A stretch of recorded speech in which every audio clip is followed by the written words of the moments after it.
Good morning student. आज हम +1 class के हिस्ट्री में चैप्टर नंबर 3 तीन महाद्वीपों के फैला हुआ साम्राज्य के टॉपिक श्रमिकों पर नियंत्रण और सामाजिक श्रेणियों के बारे में डिस्कस करेंगे। तो स्टूडेंट, सबसे पहले हम देखते हैं कि श्रमिकों पर किस प्रकार से नियंत्रण किया गया था। हम पढ़ रहे हैं रोमन साम्राज्य के बारे में। अभी जो रोमन साम्राज्य है ये 3 महाद्वीपों में फैला हुआ एक विस्तृत महान साम्राज्य था, जिसके बारे में हम पहले 2 पार्टों में डिस्कस कर चुके हैं। भूमध्य सागर और निकटवर्ती पूर्व दोनों क्षेत्रों में दास प्रथा बड़े पैमाने पर फैल चुकी थी। उन दिनों दासों को पूंजी निवेश के रूप में देखा जाता था, यानी कि जो दास वगैरह थे उनके ऊपर बहुत सारा पैसा खर्च होता था, उनको बेचा और खरीदा जाता था। उच्च वर्ग के लोग दासों के प्रति क्रूरता का व्यवहार रखते थे, यानी कि जो उच्च वर्ग के जो लोग हैं वो दासों के प्रति एक क्रूरता की जो भावना होती है उस हिसाब से वो उनको देखते थे।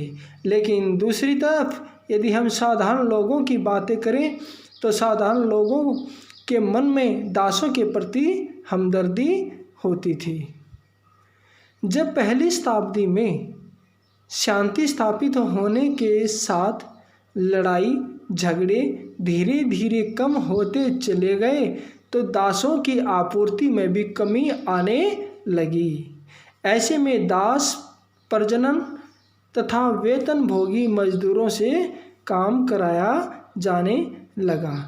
देखिए, जब पहली शताब्दी में धीरे धीरे शांति स्थापित हो गई थी और लड़ाई झगड़े कम हो गए तो दासों की जो आपूर्ति थी, जो आवाजाही थी, वो कम होने लग जाती है। तो कम होने की बजाय किस प्रकार से श्रमिक यानी कि जो दास थे वो किस प्रकार से आए, ये हम देखते हैं। एक है इसमें दास प्रजनन। स्टूडेंट, ये दास प्रजनन क्या होता है कि जैसे दास और दासी होते थे ना, उनकी जो संतानें होती थी उन्हीं को दास बना लिया जाता था, यानी कि अब नए दास लाने की ज़रूरत या खरीदने की ज़रूरत नहीं थी।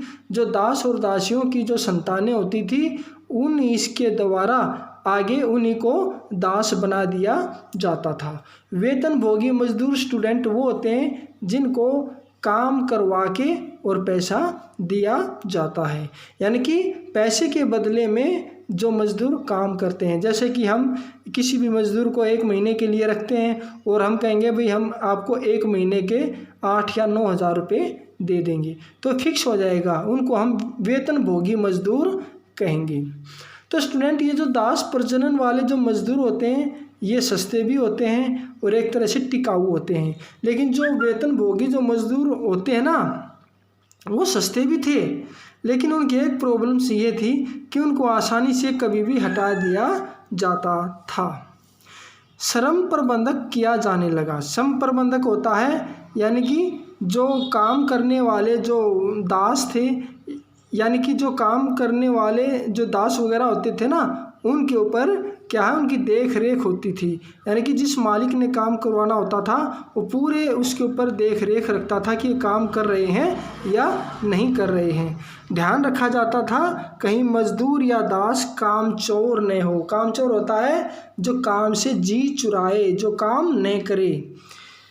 अब दासों को समूहों में बांटकर काम सौंपा जाने लगा। काम सौंपा जाने का मतलब यहाँ पर क्या है कि दासों के ग्रुप बना दिए जाते थे। जैसे 5 दास एक तरफ बना दिए, इनको कहा जाएगा कि आपने ये काम करना है। दूसरा जो ग्रुप है 5-7 दासों का, उसको कोई दूसरा काम दे दिया जाता था। कई बार तो दासों के पैरों में जंजीर भी डाल दी जाती थी, यानी कि इतनी क्रूरता का टाइम आ चुका था कि कई बार दासों को बांध करके जंजीरों में रखा जाता था। 1998 में एक कानून में यह भी कहा गया है कि कामगारों को दागा जाता था ताकि उनकी पहचान हो सके। स्टूडेंट, ये दागना क्या होता है? जैसे क्या होते थे प्राचीन समय में, जैसे बहुत सारे जो जानवर वगैरह जो चरवाए जाते थे ना चराने के लिए, उनको पहचान देने के लिए अलग अलग शेपों के आकार में उनके ऊपर किसी भी लोहे को या किसी भी वस्तु को गर्म करके, बहुत अधिक गर्म करके, और उनकी जो चमड़ी होती थी पशुओं की उसके ऊपर लगा दी जाती थी, और उससे कोई मार्क या निशान बन जाता था जिससे पहचान होती थी कि हाँ ये किसका है।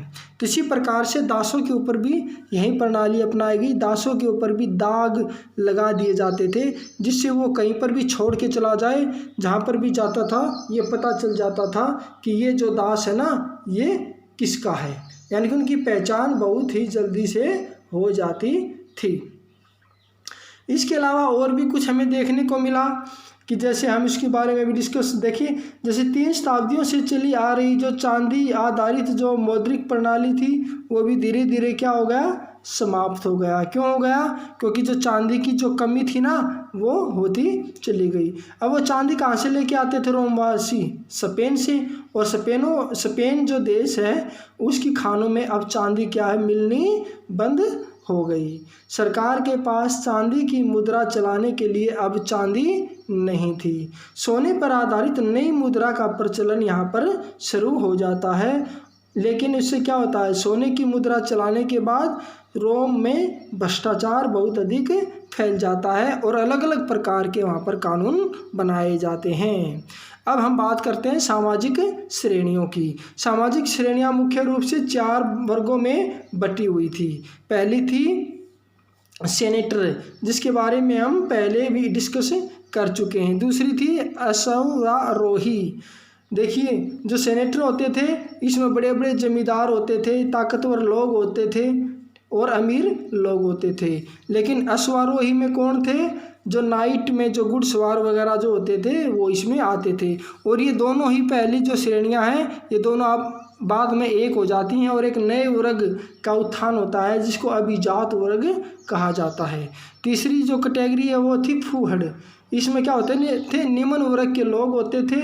इसमें सर्कस में काम करने वाले, थिएटर में काम करने वाले या जो तमाशा वाले जो लोग होते थे वो होते थे। और लास्ट जो श्रेणी थी वो होती थी दास। दास प्रथा के बारे में हम पढ़ ही चुके हैं। तो आइए अब अभ्यास के प्रश्नों पर ध्यान देते हैं। फर्स्ट है, रोमन साम्राज्य में दासों पर कैसे नियंत्रण रखा जाता था। सेकंड है, वेतनभोगी तथा दास प्रजनन मजदूरों में क्या अंतर होता था। थर्ड क्वेश्चन है, मजदूर कामचोर न बने इसके लिए मालिक कौन सी प्रक्रिया अपनाते थे। नेक्स्ट क्वेश्चन है, कामगारों को दागना क्या होता है तथा इस विधि को क्यों अपनाया गया था। नेक्स्ट क्वेश्चन है, रोमन साम्राज्य किन किन श्रेणियों में बटा हुआ था। और लास्ट क्वेश्चन है, अभिजात वर्ग क्या होते हैं। ये हमारा आज का जो टॉपिक है यहीं कंप्लीट होता है। Thank you.